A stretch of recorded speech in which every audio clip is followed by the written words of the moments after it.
chante son divide. Cancan en A.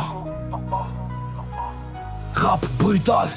Embarque géopolitique. L'appel honteux aux ambassades. Cibler les dirigeants haïtiens, les ambassadeurs étrangers, les gangs devenus rois par défaut. Quand faut choisir un premier ministre, on appelle Washington. Quand faut nommer un président du Sénat, on appelle l'ambassade.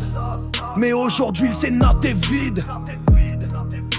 La chambre est muette, alors dites-moi, vous allez appeler les gangs maintenant. Vous faisiez la file devant les consulats, pas pour un visa mais pour un mandat. Vos décisions se prennent à l'étranger, vos discours sont traduits avant d'être pensés. Quand l'ambassade éternue, tout l'état s'enrhume et le peuple observe impuissant sous la brume. Haïti n'a plus de drapeau, juste des avis diplomatiques et des chefs de parti soumis comme des domestiques. Est-ce que vous allez appeler les gangs demain pour signer les lois, pour voter les chemins? Est-ce que Washington va négocier les cartels pendant que la nation perd ses ailes? Quand Washington décide, Haïti se tait. Mais aujourd'hui, même l'ambassade chancelle. Quand Washington décide, Haïti se tait. Mais aujourd'hui, même l'ambassade chancelle. Les vrais maîtres, le gang demande pas de visa. Ils imposent leurs lois même sur la présidence. Là, pendant que vous tremblez pour un poste fictif. Les chefs de zone ont leur propre exécutif.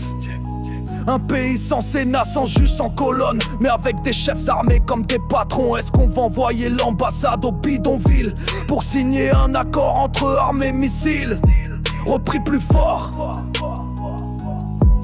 Est-ce que l'ambassade va venir s'agenouiller devant des gangs pour mieux gouverner? Vous faisiez des pactes dans les salons dorés, maintenant c'est dans les ghettos qu'on vient négocier. Quand Washington décide, c'est le silence global. Mais quand le peuple crie, c'est le gaz brutal. Ça. Conclusion glaçante. Haïti a changé de maître. Avant c'était les colons.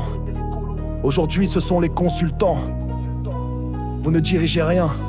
Vous ne servez à rien. Et bientôt, même les gangs n'auront plus besoin de vous.